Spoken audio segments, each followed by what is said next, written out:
Olá, olá, boa noite. O pessoal está chegando. Tudo bem?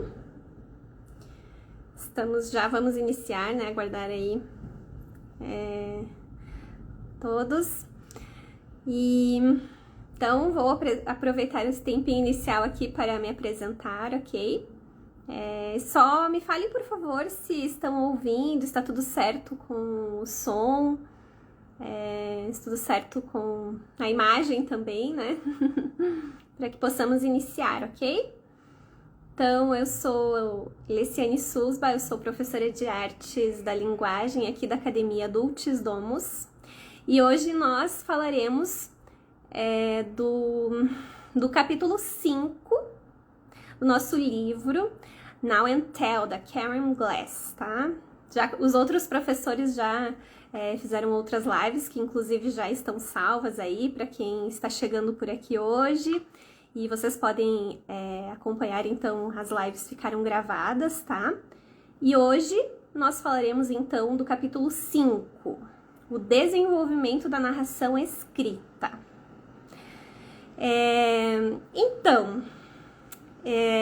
Vamos começar o capítulo relembrando e pontuando algumas considerações em relação à narração oral, tá? A narração oral, ela será o fundamento de um pensamento profundo e de uma interação vivaz que traz um aprofundamento de ideias e de conhecimentos. Então, o simples ato de escrever um conteúdo, ele recruta funções cognitivas superiores que permite com que nós coordenemos as ideias e possamos solidificar o nosso conhecimento daquele conteúdo que estamos estudando.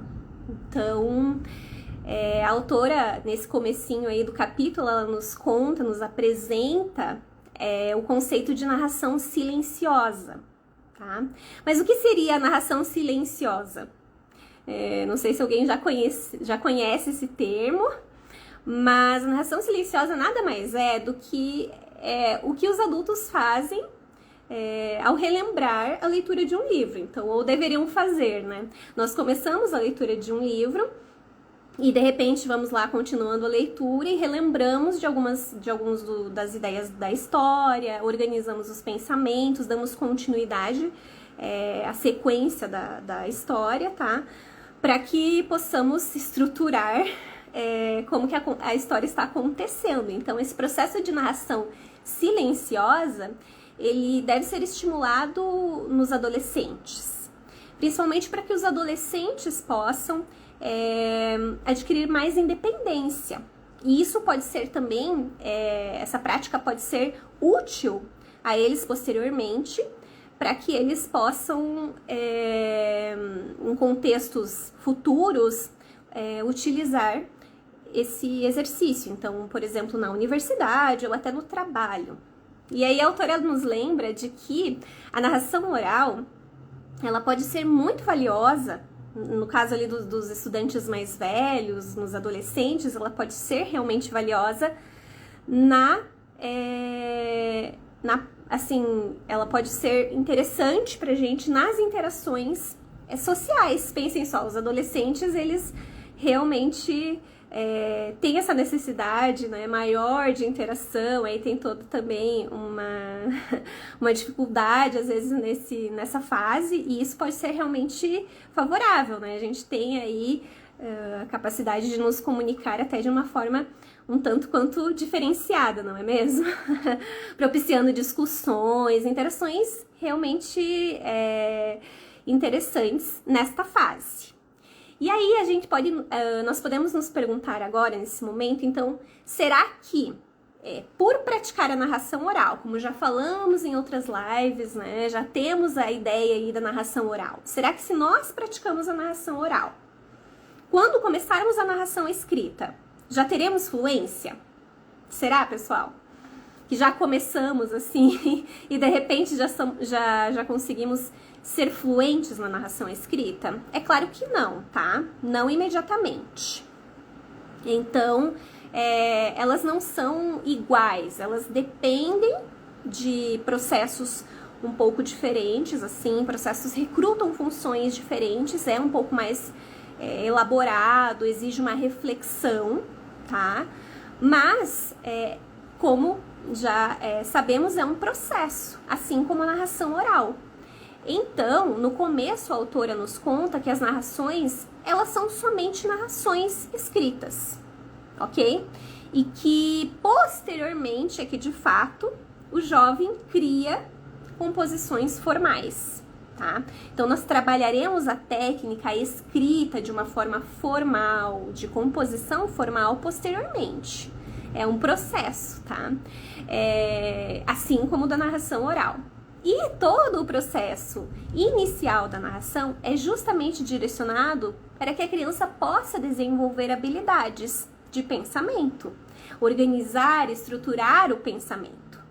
Existe uma frequência, então? Existe... Como que se dá esse processo? Existe assim, técnicas, como que ocorre todo esse processo da narração escrita? Bem, a narração escrita, ela pode começar, na verdade, deve começar ali na fase dos 9, 10 anos. Nós pensamos que seria o ideal, né? Nós pensamos, ali a autora nos expõe, que a narração, ela deve começar, então, nessa fase e que ela deve ocorrer semanalmente. Então, uma vez por semana, começamos a praticar a narração escrita e vamos desenvolvendo. A criança vai ganhando mais confiança, vai desenvolvendo habilidades de escrita, vai conseguindo ter mais familiaridade com a prática e então fica mais fácil de realizar o exercício, tá? No começo, assim, ela também pontua que é importante que não façamos correções, que consigamos deixar a criança mais à vontade para que ela possa praticar o exercício e ganhar confiança, né? Então, mas ela também pontua que é importante nós estabelecermos um limite de tempo. Só que temos que analisar a própria natureza da criança, né? Temos que pensar assim, às vezes a criança leva um pouco mais de tempo, tem uma necessidade um pouquinho diferente. No caso, por exemplo, de crianças que podem ter algum tipo de esquiva ou alguma resistência em começar a praticar as narrações escritas, nós podemos criar aí algumas alternativas para que possamos ajudá-las, como por exemplo, nós podemos pensar em expô-la a narrações orais anteriores, gravações dela mesma, né? Podemos incentivar com o uso de ilustrações, desenhos. Então, existem recursos que poderão auxiliá-la, tá? Nesse caminho, que é um caminho realmente, tá? E aí a Karen Glass até nos fala que no final, então, em torno aí de 2 anos da prática de escrita, ela já aumentará a frequência dessa escrita, ok? Então, nós começamos ali com uma vez por semana e aí, ao final, espera-se que a criança consiga realmente ter uma frequência maior, 4, 5 vezes por semana, realizando o exercício da narração escrita, tá? Porque a criança, naturalmente, também já vai estar acostumada e até que, de repente, ela poderá praticar diariamente, né? Conforme nos aponta a autora, ali ao final do 3º ano de prática, ela espera-se que a criança já consiga escrever em torno de 150 a 300 palavras, tá? E o que acontece? Como é um processo, gradualmente, nós vamos diminuindo as narrações orais. Mantemos as narrações orais, ou seja, olha só, nós não simplesmente vamos começar as narrações escritas e excluímos as orais. Não, é um processo, né? E faremos as duas de forma paralela. Então, continuamos com as narrações orais, começamos as narrações escritas. Depois, nós vamos diminuindo as orais e aumentando, então, gradualmente, as escritas. Vejam só. Tudo porque a criança também ganha mais familiaridade, ela naturalmente já vai começando a aumentar a quantidade da escrita, né, e diminuir aí o exercício oral, ganhando até mais autonomia, né? Mas será que nós temos alguma tarefa aí, podemos ajudá-los? Como que nós podemos ajudá-los? De alguma forma, assim, o jeito simples, né? Nós temos que encorajar a prática da narração escrita, né? Ajudar as crianças a desenvolver cada vez mais as narrações mais longas. Temos que ajudar as crianças aí também a realizarem narrações mais complexas e até mais completas, né? E aí, uma vez que a criança adquire as habilidades, tanto de falar ali, até começando a escrever, assim, então nós temos as habilidades que são necessárias para que a criança consiga realmente exercer a narração, ter a arte, aí, o domínio, a fluência da narração oral e escrita, a partir dali que se dá o início do processo mais técnico da escrita. Então, aqui é o exercício realmente técnico da escrita, tá? Mas antes nós precisamos ter algumas habilidades na criança. Então, por isso que nós seguimos esse processo, tá? Essas etapas. Por quê? Mas por que será? Então, na verdade, assim, quando nós organizamos os nossos pensamentos, quer seja no formato assim, vamos pensar, organizamos os pensamentos, até em voz alta, ou na escrita, olha só, nós precisamos ordenar as informações, estruturar as ideias, precisamos selecionar as informações, não é simplesmente assim, né, chegar lá e ir falando tudo. Nós temos uma rede complexa de circuitos aí, todos juntos, funcionando para que nós conseguirmos coordenar as nossas ideias, tá, e elaborar um discurso. Desta forma, nós estamos estruturando e organizando o nosso pensamento. Isso que é importante, tá? Estamos dando uma forma ao nosso pensamento. E uma forma, assim, elaborada, né? Então, não está desorganizado, ele está ordenado, tá? Será que existem técnicas para isso? Para nós desenvolvermos a narração escrita? Será? Vejam só, a narração oral, ela vai acontecendo de forma natural, né? Nós começamos ali com narrações menos estruturadas, de fato, né? E na narração escrita? Bem, o que nós pensamos assim e o que vemos ali das informações é que nas crianças pequenas, o importante que a gente tem que ter em mente é de encorajá-las, tá? Utilizando, então, de alguns recursos, como, por exemplo, o uso de desenhos, né? A ideia, então, de assistir relembrar as narrações orais, tá? E aí ela dá o exemplo, é bem interessante, que é um exemplo como se fosse de um marcador, tá? Vamos estruturar, pensar assim numa folhinha, uma tabela, em que você vai ter ali palavras-chave ali. Você estrutura um quadro e coloca ali, título do livro, capítulos. Capítulo 1, capítulo 2, segue ali e coloca as perguntas. Por exemplo, o que, onde, quem, quando. Tudo muito chave ali. A criança escreve, né? Coloca ali pontualmente. E isso pode ajudá-la a organizar as ideias, a lembrar de alguns conteúdos, né? Do próprio material lido. E aí, ajudar a produzir a narração escrita. Então, é um recurso, né, que os nossos estudantes podem fazer uso, e é bem interessante, para auxiliá-los realmente no exercício da narração, né?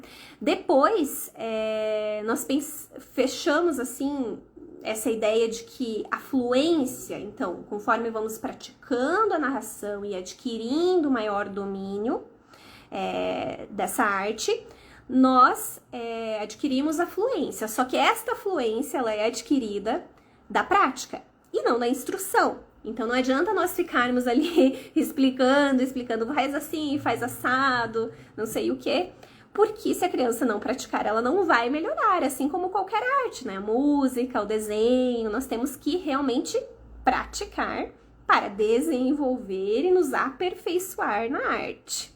É essencial, né? O engenho.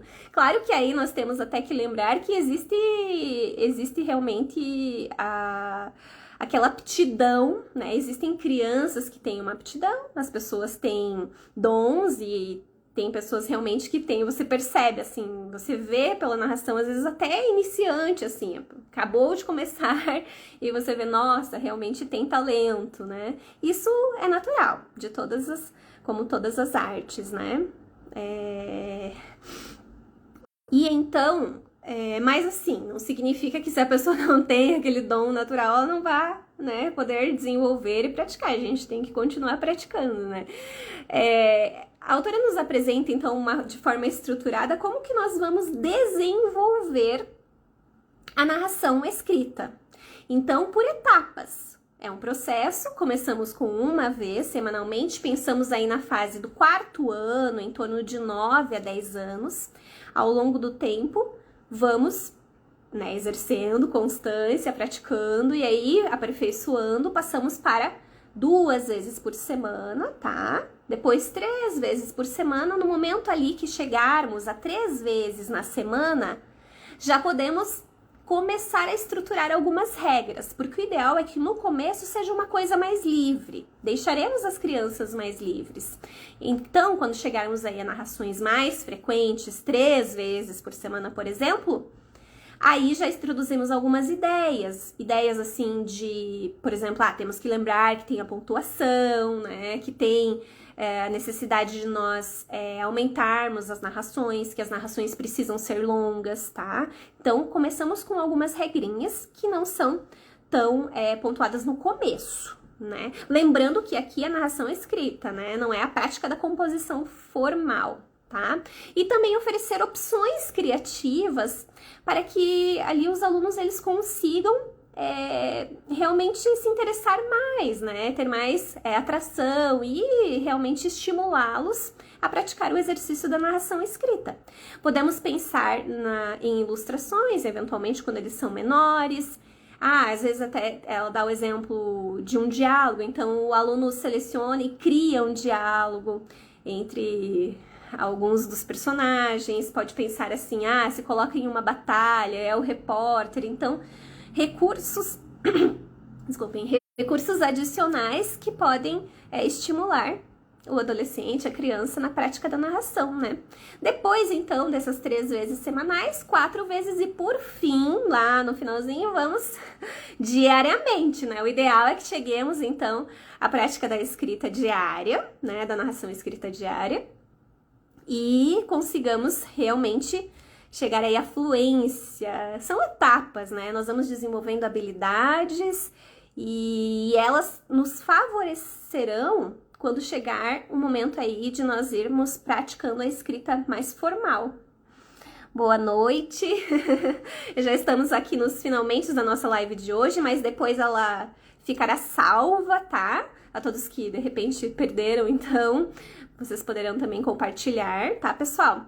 E aí vamos fazer um resumão aqui, um fechamento de todo esse capítulo, que é um capítulo bem interessante, né? Introduzindo aí o desenvolvimento da narração escrita. O que nós temos que lembrar? Ela é um processo, né?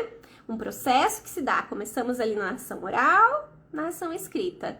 Ela vai acontecendo gradualmente, tá? Continuamos com as narrações orais, então não faremos somente a narração escrita, né? Começamos e fazemos uma transição.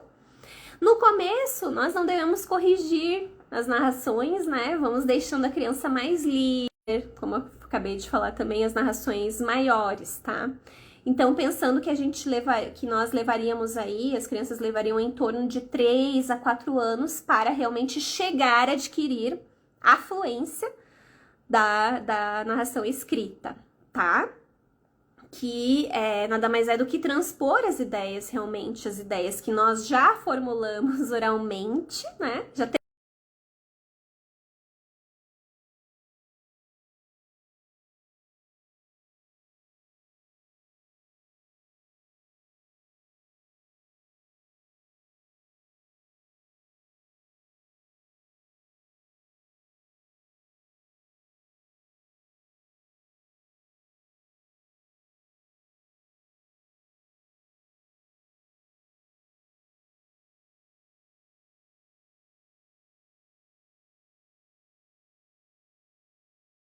terminando aqui, deixando que durante esse processo, então, realmente finalizando para que a criança consiga adquirir a fluência, tá? Obrigada, então, pessoal. Ficou alguma dúvida? Se alguém quiser fazer algum comentário também posteriormente, pode incluir ali no Instagram nosso, tá bom? Uma boa noite, pessoal. Obrigada.